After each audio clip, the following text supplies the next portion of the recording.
Damn right. Bin Laden. Now I understand that the sex tape he was watching was in fact a home movie by Arnold and the Mistress. So, there's 6 degrees of separation in this world. This is Dennis Miller here. I'm sitting alone in my home studio wearing the same hat that Princess Beatrice wore at the wedding. And I feel lovely. Joining us in our studio, our Eifer Miller, I should say. Sorry, I forgot my own bit already. Joining me on the Eifer Miller Show. And by the way, this segment of the show is brought to you by our friends at the National Highway Traffic Safety Administration. Buckle up or you'll get stuck with a ticket. Cops are cracking down day and night, so remember, click it or ticket, brought to you by the National Highway Traffic Safety Administration. We have a phone call for George Birnbaum. He is the former chief of staff to Israeli Prime Minister Benjamin Netanyahu, and now has a website, gebinternational.com, and an attendant company, which we'll query him about in a second. But this is Elaine in New Jersey for Mr. Birnbaum. Elaine, how are you? Hi, fine, gentlemen. I disagree. I'm Jewish. Our best friends to Israel are the Christians, like John Hagee, Pat Robertson, and yes, Sarah Palin. I was in Israel when she was there, and I was there when Mike Huckabee and Mitt Romney were there earlier this year. Obama, the left blames Israel for everything. They are not pro-Israel. So it's our Republican Christian friends, and I'm a Republican. I'm a conservative. Whoever reelects Obama in 2012 is a vote for destroying Israel. Obama hates Israel. Does he hate it as much as the Hamas? Is he nuts? Obama's sanity is at question here. Hamas is a Muslim Brotherhood terrorist organization, and they've gotten thousands of rockets. All right, Elaine, we get it, but my query for George is, George, I still can never put this together. It's such a classic disconnect for me. I believe what she says, and that's obviously an amplified Sardi's character version of it, but I do believe that when you vote for Obama, you vote for some more danger for the homeland. How did Jews get their head around that? I don't disagree with what Elaine said. In fact, I was part of the group that helped bring Governor Palin to Israel, and I'm a supporter of her views, and the evangelical Christian community as well. My point was that the liberal Jews in America, of which about 80% identify themselves that way, are afraid of Christian conservatives, and so.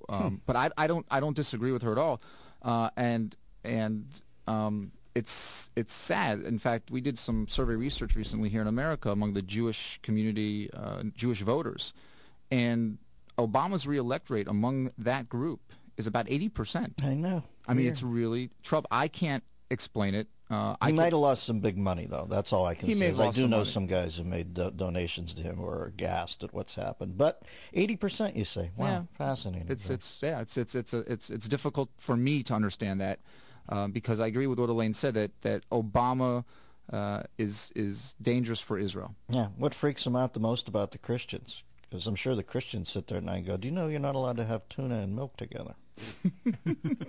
No.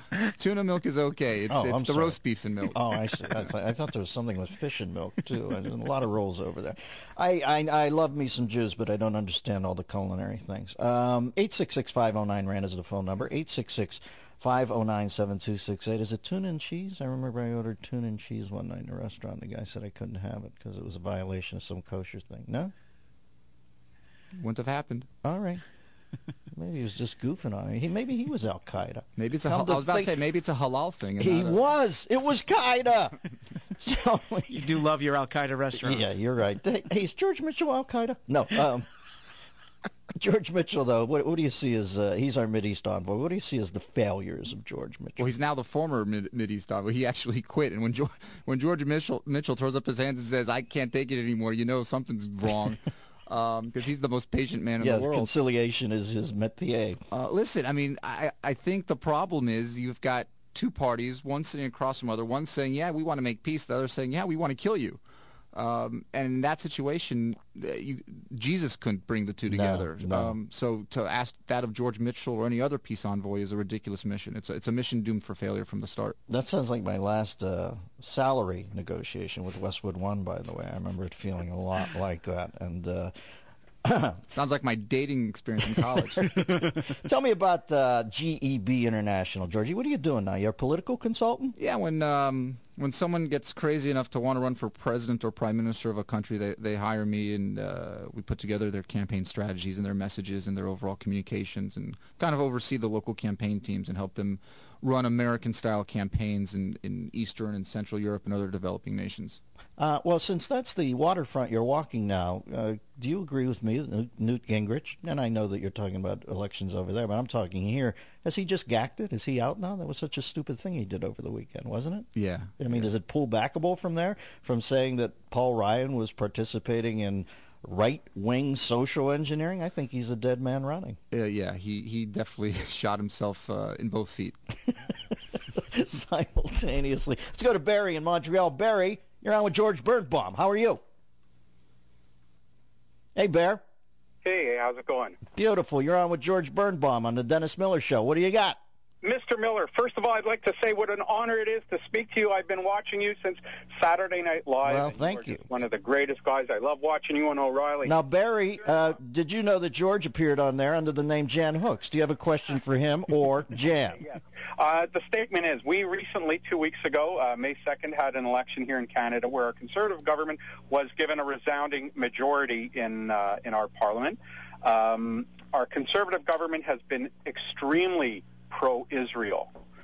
They are, of course, we do live in a Christian plurality here, but the Liberal government, the Liberal members of our Parliament were given a real slapdown because the head of the Liberal Party was such a weenie when it came to, in the most recent war in Israel. Yeah, a they circumcised did not stand weenie. up for what was going on. They did not stand up for what was right. And, I mean, aside from the comments that George Baker made many years ago that, about F the Jews, that they don't vote for us. Anyways, I think that it's about time that my American cousins woke up, and I know a lot of them have, and they're changing their voting. Well, Barry, dalliance with the precipice gives you insight, and I like what I'm seeing from Canada. They've sort of dialed in and toughened up there. Thank you, Barry, in Montreal. And by the way, earlier when I pretended that I knew that George Mitchell had moved on, I didn't even know he had been appointed in the first place. Did I cover that, though, well? It was very smooth. All right. Georgie, why do you put up with me? We love you. What are you doing today? What are you doing today? Nate and Al's, little matzo brie? Where are you going? Actually, yeah, hanging out with the mayor of Jerusalem. Go get some good deli. Kosher deli, of course. All right. Keep them away from the strip bars. We'll do. Not a problem. Georgie Birnbaum, political consultant. The website, gebinternational.com. Good cat, always helps us out, and used to be, I think he had to take the first bullet for Netanyahu. And thanks for coming into the studio, George. My pleasure, I4. I forget my bits. He's more dedicated to the bit than you were.